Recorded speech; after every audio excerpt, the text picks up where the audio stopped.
Vous allez quand même rester avec nous pour suivre notre annonceur du jour. Il s'agit de Monsieur Kamal Massari. Bonjour monsieur. Bonjour. Vous allez bien? Ça va très bien, merci. D'accord. Vous êtes conférencier, formateur et coach certifié, responsable des activités de l'Académie OSEZ. Oser. Oser, ah d'accord. Ah, oser. Mais avec un Z majuscule à la fin. Oui. D'accord, pourquoi? Il y a le Z majuscule parce que si vous voyez, ça commence par A et ça finit par Z. Par O.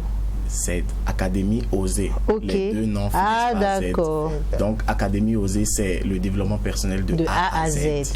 Ok. C'est bien compris. Ok, ben quel est l'objet de votre venue aujourd'hui? Merci. Merci pour l'opportunité que vous nous accordez. C'est nous qui vous remercions.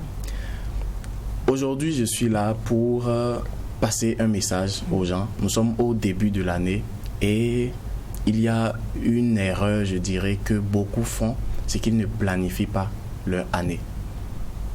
D'accord. Ils ne font pas un bilan déjà de l'année écoulée et planifier l'année en cours afin d'atteindre des objectifs qui se sont fixés ou les différents vœux qui se sont faits au début de l'année. Donc c'est pour cela que je suis là. D'accord. Qu'est-ce qui se passe généralement? En fait, nous avons constaté que au moins 95% des gens répètent la même année chaque année. C'est-à-dire que à chaque fin d'année, ils se rendent compte qu'ils n'ont pas atteint leurs objectifs. Les différents vœux qu'ils se sont faits ne sont pas arrivés à terme. Mais l'année qui suit, on refait la même chose.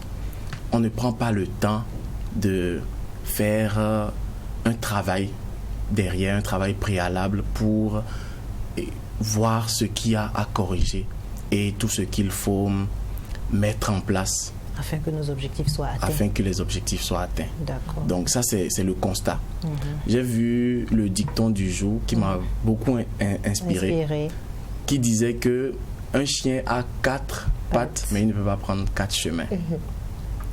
Généralement, c'est ce que les hommes essayent de faire. Ils ont beaucoup de potentiel, ils ont beaucoup de compétences dans différents domaines. Alors, ils essayent de les mettre dans beaucoup de chemins. Il faut se concentrer. Il se disperse. Il faut en fait prendre tout ce potentiel, tout ce que tu fais et les faire converger vers un but, vers une vision. Et malheureusement, peu de gens ont une vision pour la vie et même une vision pour leur année. Parce qu'il faut partir de l'année, avoir des visions chaque année pour atteindre la vision ou le but de sa vie en général. Donc c'est cela qui explique que plus de 95% des gens passent la même année chaque année. D'accord. Ah. C'est-à-dire que leurs années se répètent. Il n'y a pas de changement. Leurs échecs se répètent, si on veut. Je ne vais pas forcément dire échec. Souvent, ils se plaisent dedans. Voilà. Ah oui. L'échec d'autrui n'est pas forcément... Voilà.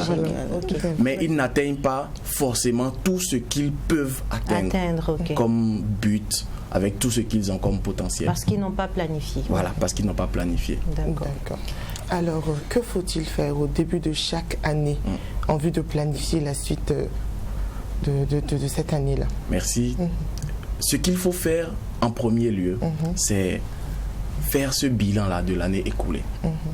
Se demander exactement qu'est-ce qui s'est passé, qu'est-ce qui a été bon, qu'est-ce qui n'a pas marché et pourquoi ça n'a pas marché.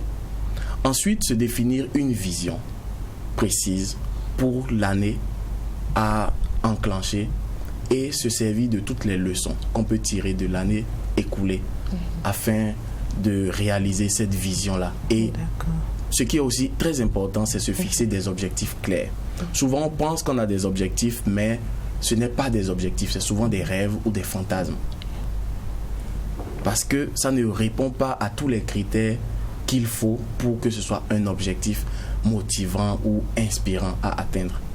Et c'est pour cela que nous, en tant qu'acteurs ou je dirais accompagnateurs au développement personnel des personnes, nous proposons une formation. Une formation qui permettra aux gens d'avoir des outils concrets et un plan qui va leur permettre d'atteindre cet objectif-là, c'est-à-dire se fixer une vision, faire un bilan et tirer des leçons précises pour atteindre cette vision-là. D'accord.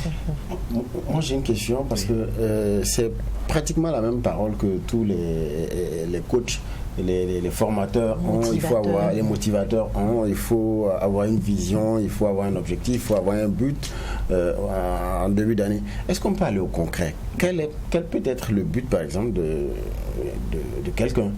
Son objectif, par exemple. Est-ce qu'on peut aller au concret avec un exemple? Ok. Bien, est-ce que ça ne varie pas d'une personne à une autre? Bien sûr, bien sûr que ça varie. Oui, tout à fait. Mais bon, un exemple. Un exemple. Pour ne pas que on soit à dire qu'il faut avoir un objectif, un but. Voilà. Quel peut être un exemple de but, un exemple d'objectif à atteindre et comment est-ce qu'on peut l'atteindre pour toute l'année? D'accord. C'est une très bonne question, merci. Et effectivement, ça paraît comme des messages redondants. C'est toujours la même chose. Pour aller dans le concret, un objectif doit respecter 5 caractéristiques pour être un objectif. Okay. La première caractéristique, c'est que l'objectif doit être spécifique. Ça veut dire que il doit être propre à un domaine. Il ne doit pas avoir d'ambiguïté. La deuxième caractéristique, c'est qu'il doit être mesurable. Ça veut dire qu'on doit avoir des chiffres concret dans cet objectif-là, ou en tout cas quelque chose qui peut dire qu'à la fin on a atteint cet objectif. Généralement les gens disent la santé. Avoir la santé, c'est pas un objectif parce que c'est vague. Comment à la fin de l'année je peux mesurer que j'ai eu cette santé-là? C'est aléatoire. Voilà. Mais je peux dire comme objectif que je veux perdre 10 kilos au cours de cette année. Ça, c'est un objectif. Ou je peux dire que je veux arriver à faire du sport 30 minutes chaque jour. Ça, c'est un objectif. Souvent, ce genre d'objectifs, les gens se les fixent et veulent les atteindre le lendemain en même temps. Alors que ça, c'est un objectif sur lequel on peut travailler pour y arriver en un an. Et c'est ça qui fait que les gens se découragent beaucoup. La troisième caractéristique, c'est atteignable. Atteignable, ça veut dire que vous devez être... Ça doit être un objectif que vous savez qu'on peut atteindre. Qu'il est possible d'atteindre. Réaliste quand même. Non, réaliste, ça vient après. Ok, d'accord. Qu'il est possible d'atteindre. Et en un an. Parce que là, je me limite à l'année. Sur un intervalle d'un an, ok. Après, l'atteignable, c'est le réalisme. D'accord. Là, il faut être réaliste.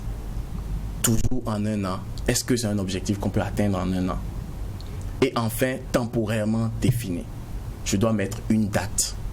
Ça veut dire que si je reviens à l'exemple du sport, je dis que d'ici juillet, je veux pouvoir arriver à faire chaque jour 30 minutes d'exercice. D'accord. Ça, il y a une date, c'est temporairement défini. On se donne défini. un ultimatum. Exact. Pour être contraint à y arriver. Exact. Ok. Donc ça, c'est les 5, ça fait SMART. S-M-A-R-T. D'accord. Nous ajoutons exaltant pour dire que ça doit être un objectif qui t'exalte à la fin. Au moment où tu l'as réalisé, tu dois être exalté. D'accord. Pourquoi? Parce qu'il y a des gens qui prêtent ou qui empruntent les objectifs d'autres personnes. Ils ont entendu ça quelque part et parce que l'autre veut le faire. Parce que l'autre veut le faire, ils se disent aussi, ok, je le fais. Là, ce n'est plus exaltant. Tu n'auras pas cette motivation pour atteindre l'objectif. Et enfin, récompensant, c'est-à-dire qu'à la fin, quand tu t'imagines avoir atteint cet objectif, ça doit être comme une récompense pour toi. D'accord. Ça fait smarter, comme un objectif plus intelligent. D'accord. Est-ce que vouloir devenir riche en me disant, oui, pour cette année 2021, je veux devenir riche, est-ce que c'est un objectif ou... Je dirais non, ce n'est pas un objectif parce qu'il n'est pas smarter. Et se marier. Voilà, j'allais en venir. Est-ce que se dire, il faut que je me marie cette année? Ce n'est toujours pas smarter parce que nous devons respecter ces 7 caractéristiques-là. J'irai directement au 6e pour dire exaltant. Est-ce que tu dois te demander si te marier est important et ça sera exaltant pour toi déjà? Parce qu'aujourd'hui, tout le monde veut se marier. Oui. Beaucoup de femmes Donc, vous diront oui. à force d'entendre ça autour de toi, tu te dis, je veux me marier. Ça devient une obligation. Mais peut-être que ce n'est pas pour toi maintenant. C'est pas fait pour toi maintenant. Donc, en ce moment, ce ne sera pas exaltant pour toi. D'accord. Ça, c'est déjà une des caractéristiques que tu dois réfléchir à réaliser ou t'assurer que ton objectif respecte cela. Si je prends l'objectif d'être riche, tu veux combien? C'est une question? Non, vous n'êtes pas obligé de répondre. Il faut être précis. C'est ça. D'accord. Je veux autant de millions cette année 2021. Exact. D'accord. Là, cela respecte la caractéristique mesurable. D'accord. Combien? Donc, on peut dire, je veux atteindre un chiffre d'affaires de 100 millions d'ici décembre 2021. Là, l'objectif commence à être précis.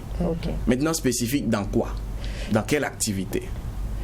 Oui, et mais bon, là aussi, quand on veut 100 millions de, j'allais dire $, 100 millions de francs CFA, il faut aussi être dans l'élan d'être sûr que le travail qu'on fait, ça peut vraiment nous rapporter. Voilà, d'où la spécificité déjà, comme première caractéristique. D'accord. Donc, lorsque vous arrivez à respecter ces 7 caractéristiques, l'objectif est beaucoup plus clair. Vous savez même comment aller vers cet objectif-là pour l'atteindre. Mais et pour quelqu'un qui se dit je me laisse aller par le destin, j'ai pas envie de me mettre la pression à faire des calculs et puis après je vais saper mon propre moral, je me laisse aller. Est-ce que cette personne manque de vision? Oui, exactement. Cette personne manque de vision. Parce que c'est maintenant qu'il faut se mettre la pression pour être peinard après. Oui, exact. D'accord. C'est un manque de vision totalement. Je voudrais brièvement revenir sur ce que vous avez dit au début, notamment planifier l'année. Oui. Donc faire un bilan de l'année écoulée et planifier l'année à venir. Pour ceux qui ne le font pas, vous pensez que qu'est-ce qui en est la cause?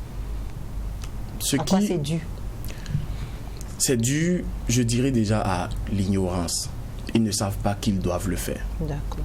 Parce qu'ils se plaignent à la fin de l'année de n'avoir pas fait grand-chose. Mais souvent, c'est aussi parce qu'ils ne se rendent pas compte de tout ce qu'ils ont fait. Pourquoi? Parce qu'ils n'ont pas fait ce travail préalable. Ils n'ont pas préparé. Ils ne savaient pas vers quoi ils vont au cours de l'année. Et à la fin, peut-être qu'ils ont eu de la satisfaction, mais ils ne s'en rendent pas compte parce qu'ils n'ont pas préparé. D'accord. Et pour préparer cela, on peut venir vous voir. Vous allez nous aider. C'est ça. D'accord. Je viendrai vous voir très prochainement. D'accord. Okay. C'est bien compris. Je rappelle que vous êtes Monsieur Kamal Massari, conférencier, formateur et coach certifié. Excusez-moi, vous êtes d'où? Oui, je suis béninois. Vous êtes Massari, c'est votre nom de famille? C'est ça. Merci. Kamal, c'est un joli prénom. Merci. Et vous êtes le responsable des activités de l'Académie Oser. C'est ça. Merci beaucoup d'être passé sur ce plateau. Vous êtes également avec nous demain? Non, ce ne sera pas demain. Dans la semaine, en tout cas. Dans la semaine, vous serez là. Oui. Ok, c'est bien compris. On va vous raccompagner en musique avec Monsieur Moussa Benao.